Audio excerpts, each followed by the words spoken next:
ahí en la raya, pues oímos las dos, las que vienen de Cataluña y las que vienen del resto de España castellano hablante y castellano pensante, porque es así. Hay un monolitismo bastante grande, a pesar de todo, incluso en las cadenas progresistas, y bueno, las catalanas no tanto, porque siempre va la gente, siempre invitan a gente, digamos, que no está de acuerdo ni con el proceso y tal, pero bueno, aún así, ahí estamos escuchando todas las opiniones, ¿no? Yo lo que percibo es que, porque hablaré de este momento, es que hay un intento por insertar en nuestros cerebros, por decirlo de alguna manera, el sentimiento de pertenencia a una identidad nacional. Esto ha ocurrido, como ellos han explicado, desde siempre, ¿no? Pero ahora, aquí en España y en Aragón, parece que la cosa se ha recrudecido mucho. En el caso concreto de Cataluña, yo que también soy lector asiduo del Heraldo, pues bueno, parece que molesta que el vecino, en este caso los catalanes, pero supongo que se puede extrapolar a muchas otras entidades, sienta algo que nosotros no creemos o no queremos que sea. Y le tiramos a la cabeza nuestros argumentos. Ya saben que si nunca fueron reino y estas tonterías que se suelen día sí día también aparecer en la prensa, ¿no? Pensando que así les haremos entrar en razón, y bueno, nuestra razón, por supuesto, y sin ni siquiera plantearnos si nuestra identidad, o sea, sin ni siquiera cuestionarnos nuestra propia identidad, ¿no? La que tenemos tan asumida, ¿no? Pero claro, los que vivimos aquí en la franja de Aragón, en la franja oriental, todo se nos complica todavía un poco más, porque ¿qué somos? ¿Qué debemos ser? Que esa es otra. ¿Y qué se espera que seamos? Que esta es otra pregunta, ¿no? Siempre estamos en este círculo, ¿no? Si lo pudiéramos mirar con distancia, o sea, como si fuéramos un extraterrestre acabado de aterrizar aquí, limpios de estos prejuicios que se nos han ido adhiriendo desde todos los lados, como he dicho, es muy sencillo. Somos aragoneses de lengua catalana. Pero claro, parece que esto no pueda ser, que es una anomalía, que molesta, o al menos así es como lo percibimos nosotros. No sé si ustedes lo sienten así, pero nosotros lo percibimos que somos raros, ¿no? Incluso gente anticatalana, que he conocido yo, gente incluso de mi propia familia, militantes de partidos, digamos, anticatalanes, pero que cuando van a una reunión a Zaragoza, pues les recriminan que entre ellos hablen catalán. Hombre, que estamos en Aragón, somos aragoneses, hablar español. Y entonces ellos venían cabreados a casa y me decía, y mi suegro comentaba, pero ¿cómo puede ser que no hemos dicho en parlar con natres, no sé qué, y tal? Bueno, en fin, y él no tenía ninguna simpatía, ¿eh? Y él decía que hablaba chupurreado, o sea, no es que fuera un nacionalista, sino era todo lo contrario. Con esto nos encontramos la gente de la franja continuamente. Cada vez menos, porque nos hacemos más civilizados y estos últimos años no me llegan a mis oídos casos de estos, ¿no? Pero solo hace 15, 20 años esto pasaba con más frecuencia. Entonces nuestra identidad nacional, y digo nacional por decir algo, está siempre en conflicto. Hablamos como los catalanes y valencianos, y mallorquines, aunque ellos nos quedan un poco más lejos, y lo sabemos, incluso aunque haya gente que sostenga lo contrario, que si hablan chapurreado, patués o torredarquino, mayano, cuando viene alguien catalán hablante de Barcelona, de Valencia, de Castellón, de manera normal e instintiva, pues hablamos todos en la misma lengua, se llame como se llame. O sea, que aunque incluso que sostiene que es chapurreado, cuando le viene un catalán hablante, acaba hablando en catalán, porque es evidente que es la misma lengua, ¿no? No es el castellano. Pero en fin, ahí no entraremos, ¿no?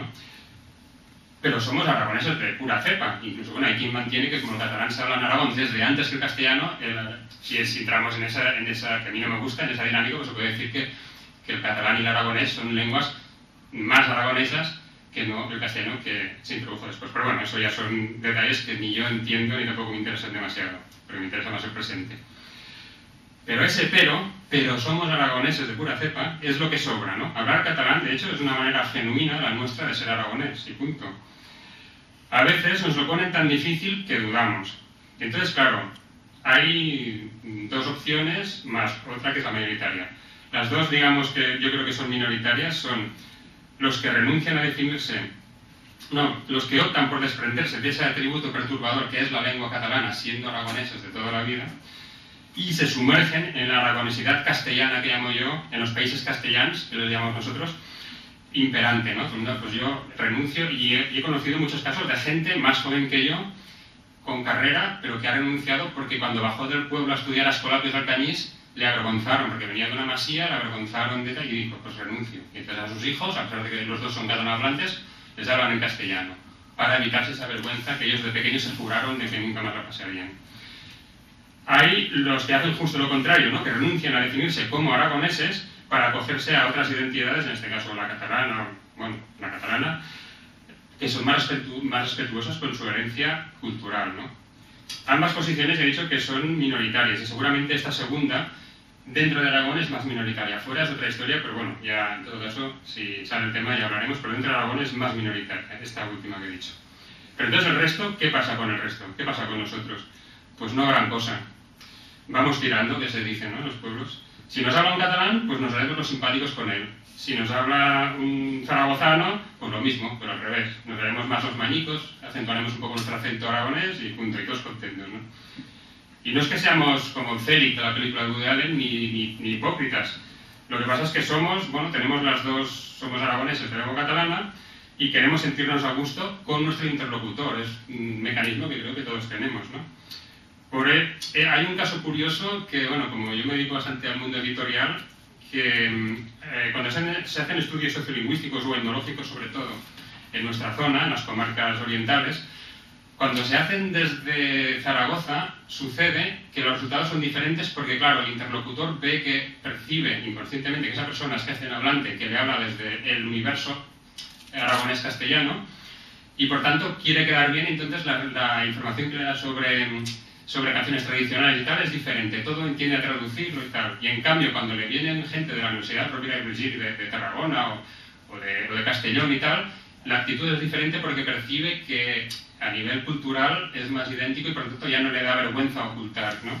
Y por eso se hizo un estudio ahí en lo que llamamos el Baix Matarraña, que a las comarcas Bajo Aragón-Caspe, los 4 pueblos de Fallón, Maella, Nonaspe y Zavara, donde previamente se había hecho un estudio en el 2006 y claro, los resultados fueron muy extraños, era un estudio muy incompleto, y entonces para completarlo de la Rovira i Virgili, gente, bueno, claro, nos vino gente de Tortosa y tal que hablan como nosotros, ¿no?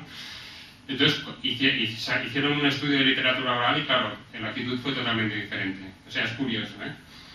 Entonces, bueno, ya entrando a nivel personal, vamos bajando, ¿no?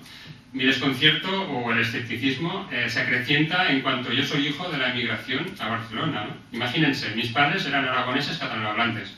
Mi madre de Matarraña, mi padre de Estupiñán en el Bajo Ribagorza, que se conocieron en Barcelona. Y me crié en un barrio con una inmensa mayoría castellanohablante, en la Verneda.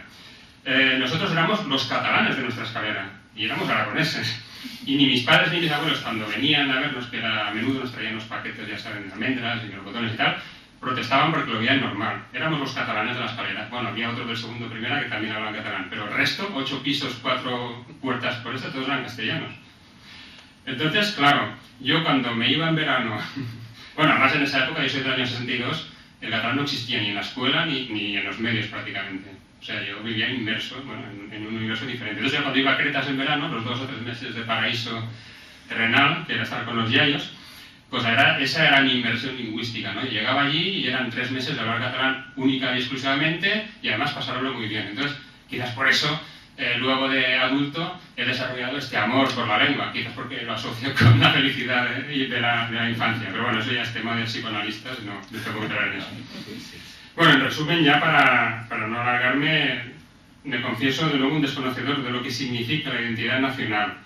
Porque por un lado, como han dicho, existe la ciudadanía legal, fruto de nuestro lugar de nacimiento o de residencia, o sea, lo que pone nuestro DNI, y por otro, según mi punto de vista, porque no soy un experto, la identidad cultural, ¿no? Que no solo es el idioma, a pesar de que, porque bueno, hay casos como Irlanda o Escocia, el idioma o podríamos hablar también de Sudamérica, pero en fin, es otro caso. A pesar de que sí que es importante porque quieras que no es el vehículo de transmisión de una cultura y es lo que un poco te identifica, ¿no? Aunque no seas nacionalista, pues bueno, si hay uno que te dice buen día, pues es más, te alegra el día, ¿no? O sea, esta es la gente que va al Caniz, que es castellanohablante, y entra a una óptica donde son de mi pueblo y ahí tienen muchos clientes solo porque ahí les atienden en catalán, bueno, en chapurreo, es igual, les atienden y se sienten como en casa, ¿no? Pues esa familiaridad, pues es una cosa confortable, ¿no? Por eso digo que es importante también la lengua, aunque no es lo único, ¿no? Esa identidad cultural, que creo que es la que realmente sí que tiene peso, más que la nacional, depende a partes iguales, pues, por supuesto, de nuestra herencia familiar y de nuestro entorno, pero también de nuestra elección. El caso de Cataluña es paradigmático. Yo, claro, tengo mucha familia y muchos amigos en Cataluña, porque hace 22 años ya que volví a Aragón, pero conservo por suerte pues mucha gente allí. Y compañeros de clase, todos castellanohablantes, pero que han adoptado ya, bueno, continúan hablando castellano, pero han adoptado ya su catalanidad. Sí, van a su pueblo, en Andalucía, en Soria, donde sea. O sea que es el tema de Cataluña, yo siempre llamo que es una fábrica de hacer catalanes. Es una cosa, el Barça, no sé por qué, pero la gente en castellano o en amázic o en el idioma que sea, pues bueno, se acaban integrando por lo que sea. Mis padres también se integraron y bueno, mi padre ya murió, pero se quedaron ahí en Cataluña, en Barcelona. Entonces, a este grupo, pues cada uno le llamará como mejor le parezca. Ya en el diccionario aparece definiciones de nación, país, región, pero bueno, a la hora de la verdad todo está muy confuso y cada uno le llama nación, país, región, comarca, lo que sea. Bueno, nada más, a partir de aquí espero ya que surja un pequeño debate y a ver si cuando salgo de aquí pues ya, no sé, me iluminan un poco y entiendo qué es esto de la identidad nacional. Muchas gracias. Te buscas un psiquiatra argentino. Claro. Bueno, pues ahora habrá que ser más breves porque como la mayoría, salvo Juanma, os habéis pasado. Habrá que ser más breves. El tema creo que ha quedado bastante complejo, ¿no? bastante abierto en todos los frentes, porque desde la definición primera de que el nacionalismo es un invento de la burguesía, ¿no? que nos ha dado Juanma, hasta el tema de que normalmente es la lengua lo que prima en esa diferencia cultural, que es la que promueve al final también los nacionalismos u otras condiciones, hasta lo que nos acaba de contar aquí el amigo Carlos, estar fuera de las fronteras, es estar fuera de todo y estar buscando la identidad, porque nadie sabe cómo te va a reconocer, no se sabe cómo se te va a reconocer. Y luego, con todo este mapa, nos viene encima la globalización, nos viene, como hace poco decía que también pedían en Cataluña que no sé cuántos islamistas votasen a los que yo también, pues no, pues vale, pues vendrán también, globalmente están viniendo, bueno, las tenemos ya, pues lenguas que se mezclan, religiones que se mezclan, formas de vida que se mezclan. Entonces, el futuro de esas naciones del siglo XIX está tocando a su fin, sería la pregunta. A ver qué sale. Empezamos por el... Hombre, yo creo que sí, pero no necesariamente por el tema que estamos tratando aquí. Yo creo que se está produciendo un nacionicidio, como apuntaba Bernardo, fundamentalmente pues desde una perspectiva económica. Son poderes supranacionales los que están marcando las pautas, y sin embargo desde la perspectiva de la cultura, quizá lo que estamos viendo es una reaparición de ese sentimiento nacional, precisamente pues por el fallo, por la incapacidad de las naciones actualmente constituidas, ¿no? La verdad es que solemos mirar hacia los procesos nacionales cuando nos afecta, ¿no? y ver los procesos de crisis cuando nos afectan, pero claro, desde la caída del muro de Berlín a lo que hemos asistido en Europa es un proceso constante de aparición de naciones, ¿no? Y nos ha parecido muy bien cuando era de Alemania hacia el este, ¿eh? Hemos aplaudido a los gobiernos de diferentes signos de nuestro país, le ha parecido maravilloso cuando en la Unión Soviética han aparecido 10 naciones diferentes, en Yugoslavia, pero claro, cuando han sido los escoceses o los bretones o los catalanes o los vascos los que lo plantean, dicen no, eso es aquí, eso no se puede. Entonces hemos jugado un poco a aprendices de brujo, creo yo. Digo, hemos jugado, yo no me siento partícipe de esa historia en absoluto, pero creo que desde Occidente hemos jugado mucho a aprendices de brujo, incentivando procesos nacionales en el este de Europa, que luego ahora nos están volviendo por la puerta de atrás en nuestro territorio, ¿no? Pero a mí realmente la intervención de Carles me ha parecido muy sintomática de los dramas a los que nos puede llevar determinados nacionalismos excluyentes. Él ha contado su experiencia. Mi experiencia es muy diferente, pero tiene elementos cercanos, porque mi madre era catalana y vivió toda la vida aquí en Zaragoza. Mis hermanos son catalanes y yo he vivido en casa el que mi madre me dijera que era anticatalán y cuando iba al colegio me llamaban catalán, pues porque bueno, yo con ella mantenía una postura un tanto crítica hacia determinadas cuestiones que me parecían excesivas de un cierto imperialismo de Cataluña, y en el colegio, sin embargo, me encontraba con la otra posición. Y sin embargo ahora se da la paradoja de que mis hermanos a sus hijos no les han hablado nunca en catalán, y yo, que nunca he hablado catalán porque me da una tremenda vergüenza, ahora que tengo una niña de 3 años, llevo 3 años hablando en catalán para que sea bilingüe, ¿no? Me ha costado un esfuerzo terrible, pero esa paradoja de que quienes son catalanoparlantes en mi familia no han utilizado el catalán con sus hijos, y yo, que no he sido catalanoparlante, al final he acabado hablando en catalán. En última instancia, lo que quiero decir es que los nacionalismos excluyentes tienden a acabar con expresiones culturales que lo que hacen es enriquecernos. El otro día veía una cosa, y con esto termino, veía una cosa que me llegó muy dentro, ¿no? El acto de presentación de Guanyem Barcelona por Ada Colau hace unos días en Barcelona. Ada Colau hace toda su intervención en catalán. Y cuando acaba de intervenir empieza a aplaudir la gente, y lo que dice la gente es "sí podemos, sí podemos, sí podemos" en castellano, ¿no? Y me pareció una expresión de lo que realmente es la sociedad catalana, una sociedad que no es monolingüe, sino que es bilingüe, que lo utiliza con mucha normalidad, y que afortunadamente utiliza la lengua como un instrumento de comunicación y no como un instrumento de separación, que es lo que desde otras instancias se plantea. Y me he ido de la pregunta, pero bueno. Yo quería matizar, porque además se ha dicho, ¿no?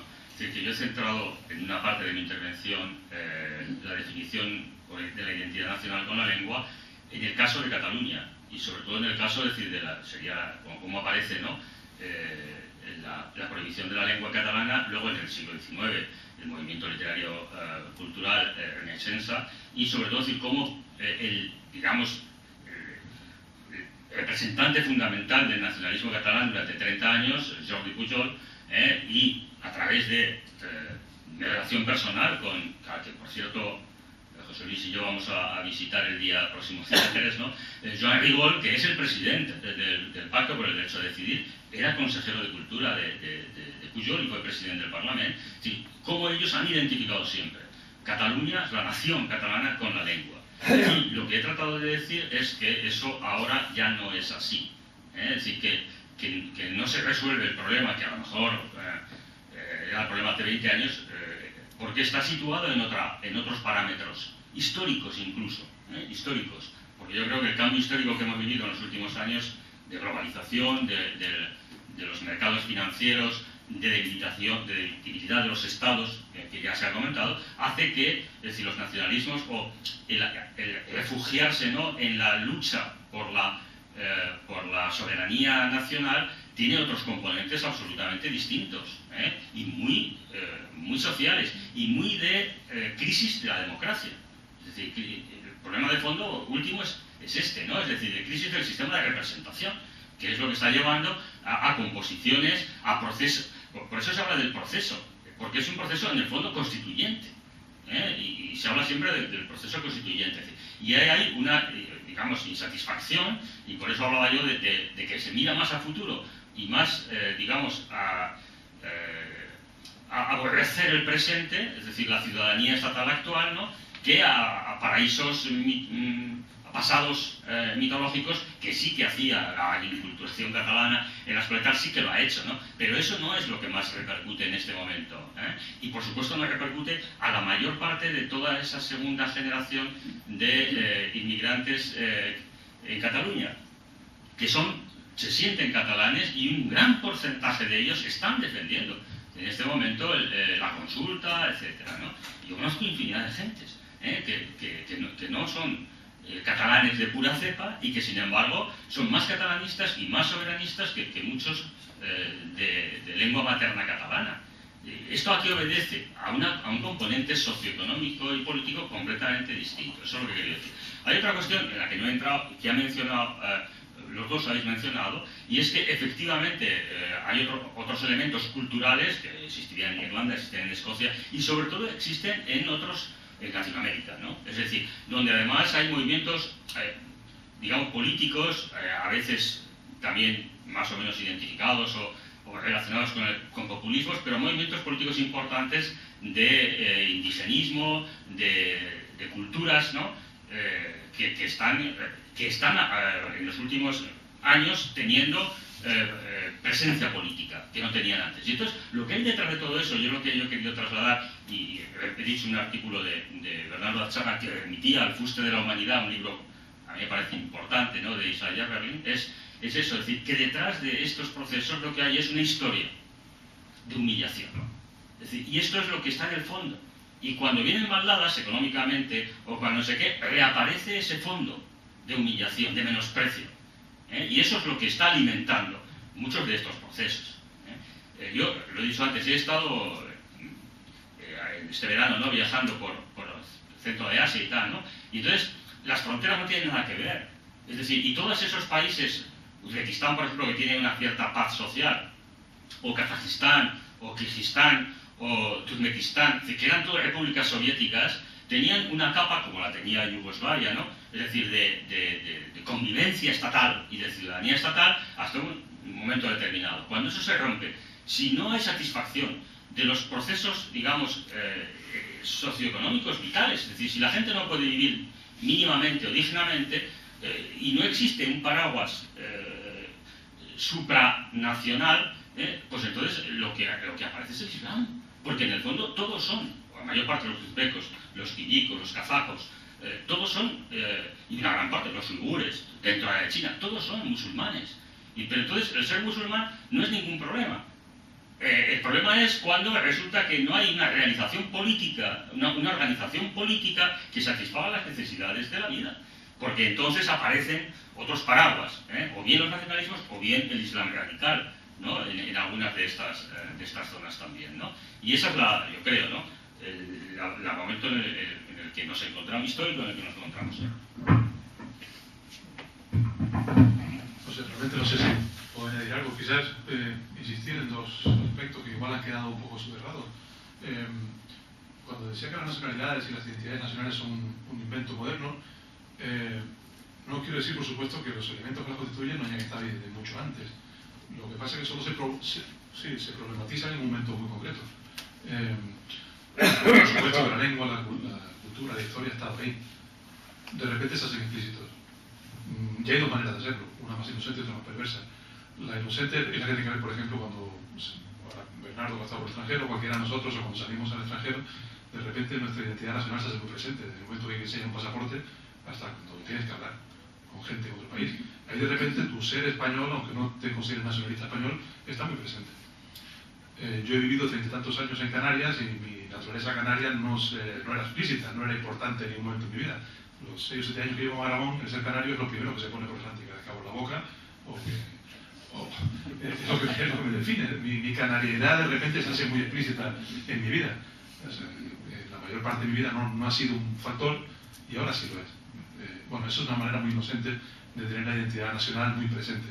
La más perversa es cuando hacemos una utilización interesada, eso, y es a eso me refería cuando digo hacer política con argumentos culturales, ¿no? Yo supongo que por donde iba la intervención de Bernardo, y eso es lo que estamos asistiendo ahora en Cataluña y en muchos de estos nacionalismos secesionistas.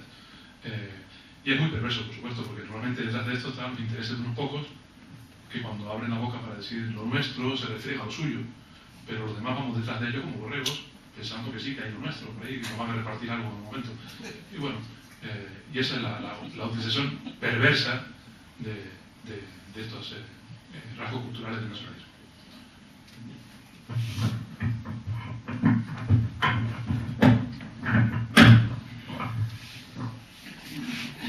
Yo, en fin, claro, desde mi punto, yo he vivido 30 años en Cataluña y ahora vivo en Aragón, una zona que no hablante. Entonces, claro, cuando se identifica, bueno, no sé si ha sido tu intención, cuando dices que el movimiento secesionista de Cataluña está movido, utilizado perversamente por las élites, yo no lo he visto. Yo he visto gente del barrio de la Verneda, hijos de inmigrantes, bueno, en todas zonas de España, que, bueno, no sé, no lo he visto, al contrario, he visto, bueno, supongo que lo he visto, que es al contrario, es que más y todo esto se han tenido que subir al carro porque si no se les llevaban por delante. Y la perversidad, yo de momento no la veo. Que más adelante a lo mejor luego pues alguien surja un líder con carisma que manipule a la gente, sí, pero hasta ahora ha sido al contrario, se han ido arrastrando. No sé si es bueno o es malo. Yo creo, bueno, claro, yo veo mucha ilusión, veo mucho optimismo, ya desde el primero, desde que el Constitucional tumbó aquel estatuto, que la gente ya... Yo tenía amigos antinacionalistas, votantes del PSC, del PP alguno, pero bueno, básicamente PSC, porque el PP en Cataluña tenía muy poca presencia cuando yo vivía, pero bueno, Convergencia era la derecha, ¿no? Y Unió. Y que los del PSC en ese momento, al menos los de mi barrio, no, eran anticatalanistas, antipujolistas y tal. Y a partir de lo del Constitucional, no digo que fuera por eso, empezaban a venir al pueblo a vernos, íbamos de excursión y empezaban a decir, hostia, es que ya estoy harto y en el mundo mira qué ponen y mira qué mentira dicen, que los niños se hablan castellano, no sé qué, y eran gente castellano hablante, y claro, lo que veían en el mundo, y últimamente ahora también en el país, por desgracia, no tenía nada que ver con lo que ellos veían en su barrio de inmigrantes, que ellos, bueno, han hecho su carrera porque sus padres han trabajado mucho y han podido estudiar sus carreritas o han puesto su taller. Entonces, claro, cuando oigo desde las tertulias, tanto de más o menos derechonas como izquierdosas, de la parte castellana de España, que si nacionalismo, que si más, que si dale y que te pego, digo, es que ¿por qué no van allí? Se están unos meses viviendo sin ningún... y hablan con la gente y a lo mejor llegan a la misma conclusión, yo no digo que tengan la verdad, a lo mejor llegan a la misma conclusión que tienen ahora, pero como mínimo es que es como si hablaran de realidades diferentes. Y después lo de la humillación es evidente. Cuando se habla del proceso, de las ganas de votar, si les hubieran dejado votar el año 2013, hubiera sido que no, seguro, pero seguro. Ahora no sé qué saldría, porque hasta Ada Colau dijo, yo si ahora hubiera de votar, votaría sí, Ada Colau no es nacionalista en absoluto, ¿no? Eso es la humillación. Esto, bueno, además soy un admirador de Achaga en todos los sentidos, como escritor, y esa humillación que a lo mejor desde Aragón no la notamos porque, bueno, leemos el Heraldo y el Heraldo pues que si tiene una vagoneta del tren de no sé qué en el museo de no sé cuántos, que si han escrito una carta de un soldado aragonés pero que la tiene un museo catalán, y venga y dale. A lo mejor hay cosas que sí que son robos, pero hay otras que a lo mejor son tonterías. Y entonces nosotros vamos inflamando aquí de estos catalanes que son tan malos, mientras a lo mejor de otro sitio, más al centro, pues realmente nos van chupando identidad, dinero, impuestos, en fin, derechos. Y no sé, yo veo mucho más nacionalista la postura desde el centro, porque lo que intentan es hacer esa homogeneidad de que todos seamos no iguales, que hemos de serlo, sino uniformes, que todos hablamos castellano, porque si no, no son... Y yo creo que ahí ha habido la reacción. En cambio, en Cataluña, gracias a la inmersión, la tan denostada inmersión lingüística, todo el mundo sabe los dos idiomas bien. Si no hubiera habido inmersión, ahora habría dos sociedades. Eso está clarísimo. Ahora todos hablan y escriben bien el castellano y el catalán. Y después puedes elegir el idioma que tú quieras. No, de ninguna manera. Sí. No, de ninguna manera. Al contrario, cuando vienen al pueblo los veraneantes de Barcelona, hablan castellano los niños. Ni el castellano ni el catalán. Ninguna de las dos lenguas no muy. Como en Aragón, vaya. Digo que lo hablan igual de bien que en Aragón. Eso es más exacto. Ahora podréis hablar todos en la lengua que os venga bien.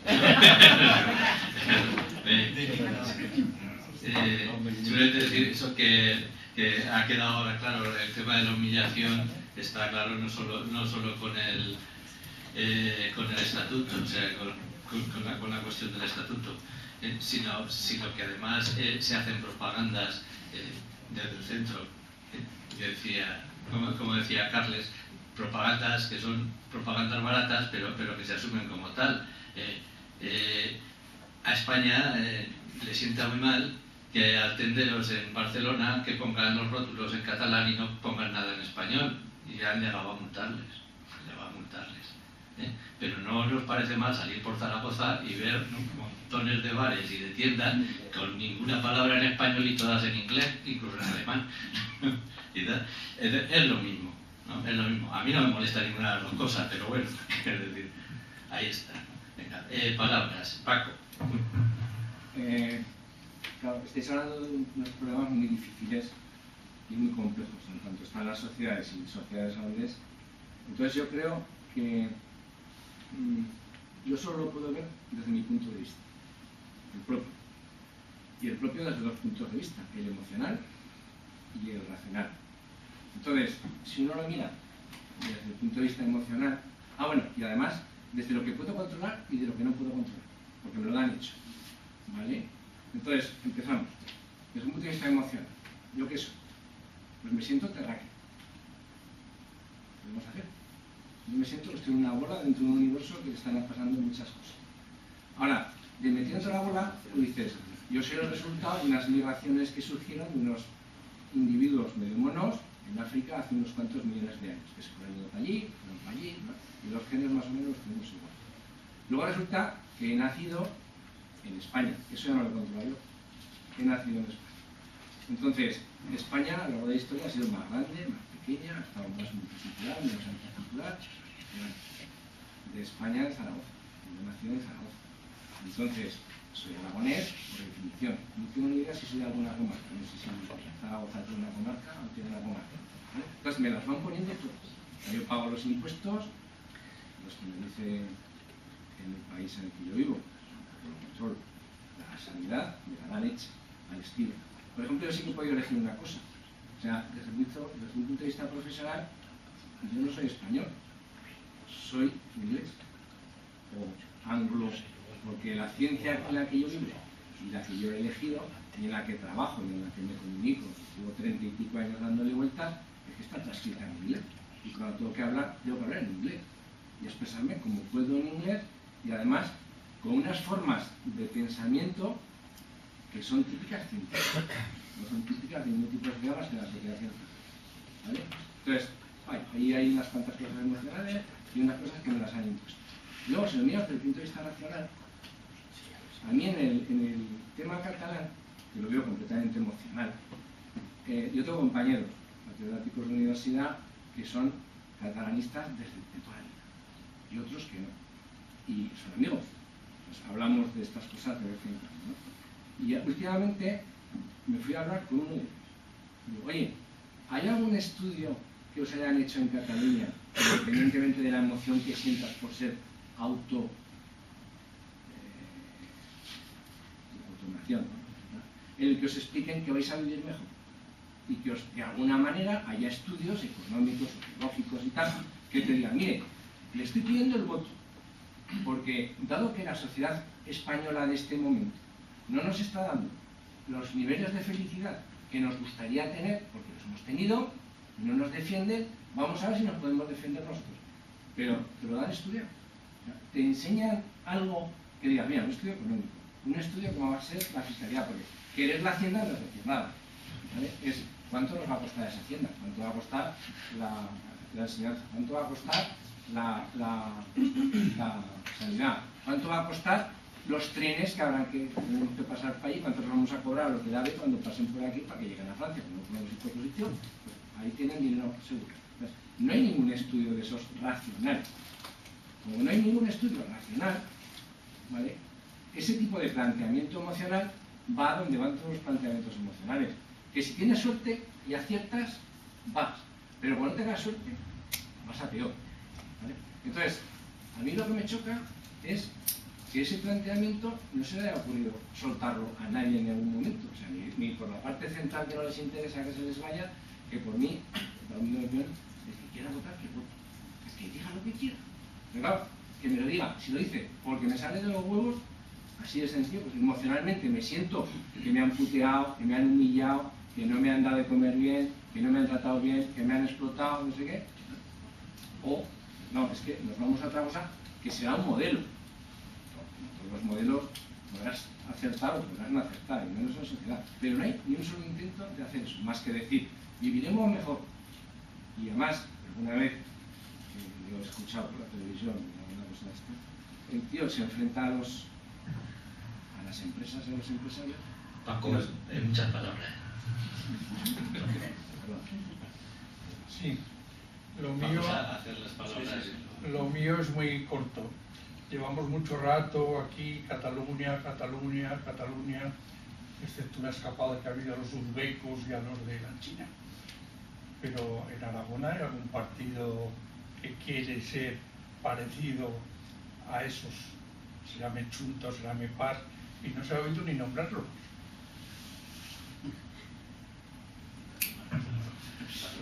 Eugenio. Sí, yo también era un tema bastante concreto, aunque sin embargo querría, yo doy a Bernardo mucha razón de lo que ha dicho y voy a llegar un poco al fondo. Un brillante señor que se llama Boadella tituló Hugo presidente al señor honorable, basándose en un personaje surrealista de un gran escritor. Y este señor Hugo el presidente en un mitin se permitió decir varias veces que los votantes tonis, y dijo textualmente tonis, a los castellanoparlantes que viven en Cataluña y que son más nacionalistas que los propios nacionalistas, se estaba jactando de tener una base, un tejido de votantes muy numeroso de personas que han llegado por aluvión, que la dictadura movió por intereses económicos, bla, bla, bla. Charnegos. Bien, los charnegos que se llamaría en conjunto, ya está todo entendido. Pero al final yo no conozco a ninguna nacionalidad de ningún sitio que sea pobre que quiera ser independiente. Entonces, los fenómenos que al final, de las importantes, todas son poderosas. Bueno, en España, las que tenemos, ya sabemos, pero en Europa, las que, en el lado occidental, las que intentaban pujar, hablo en el lado occidental, por supuesto. Evidentemente son nacionalidades que tienen unas posibilidades de PIB importantísimo propio. No es ahí un tema que la economía subyace y domina finalmente esas intenciones, y por otro lado esa propia economía global impedirá cualquier movimiento un poco centrípeta de los propios nacionalistas. Pilar, muchas cosas. Puedes quedarnos. Pilar, y así ya les contestáis a todos. Yo por una parte quería comentar que hoy en día quizá lo más importante a la hora de valorar la identidad nacional diríamos que es el proceso de cambio en el cual se ven envueltas todas las naciones, todos los países, ¿no? Yo creo que depende de la apertura que cualquier país o nación va a tener a la hora de recambiarse determinadas cuestiones políticas, económicas y sociales ante determinados fenómenos, como por ejemplo la migración, pues en función de eso y de la participación y la exigencia que los ciudadanos están haciendo el día para querer saber, para decir qué país queremos estar y cuáles son las características de este país. Pero por otra parte, con respecto a lo que decía Paco, cuando claro, los valores de la identidad nacional pues, es una doctrina, un cuerpo político, pero también yo creo que es un sentimiento. Es un sentimiento porque, como decía Ortega y Gasset, cuando dice que el problema de Cataluña resulta que no se puede solucionar, pero sí que se puede conllevar, porque una parte de catalanes que sienten tiene un sentimiento de que Cataluña no pertenece a España, pero el resto de españoles pues tienen ese sentimiento de que Cataluña es un trozo de España, ¿no? Por otro lado, decía en una intervención, me parece que has sido tú, hermano, decías que era una cuestión de reconocimiento y de que la cultura no tendría que estar, digamos, inmersa en la política. Yo creo que una parte de la cultura dominante, que sí que está inmersa totalmente en la política, que se puede ver en cualquiera de las actividades que se desarrollan a nivel estatal o local, pero hay otra parte de la cultura que yo creo que también reposa en el consciente simbólico colectivo, donde se albergan a lo mejor digamos, los mitos, las religiones o la parte más espiritual, que de alguna manera no se puede dominar o que forma parte, esos mitos forman parte, diríamos, de un colectivo. Y ese colectivo es una parte también de la cultura. Y esa parte la tienen todos los pueblos, es parte de todos los pueblos. Luego hay una parte de la cultura que diríamos que está albergada en ese inconsciente colectivo y que es común, y había otra parte también de la cultura dominante que es la cultura más oficial. Por otra parte, claro, también tendríamos que definir primero el término de cultura, que no sabemos exactamente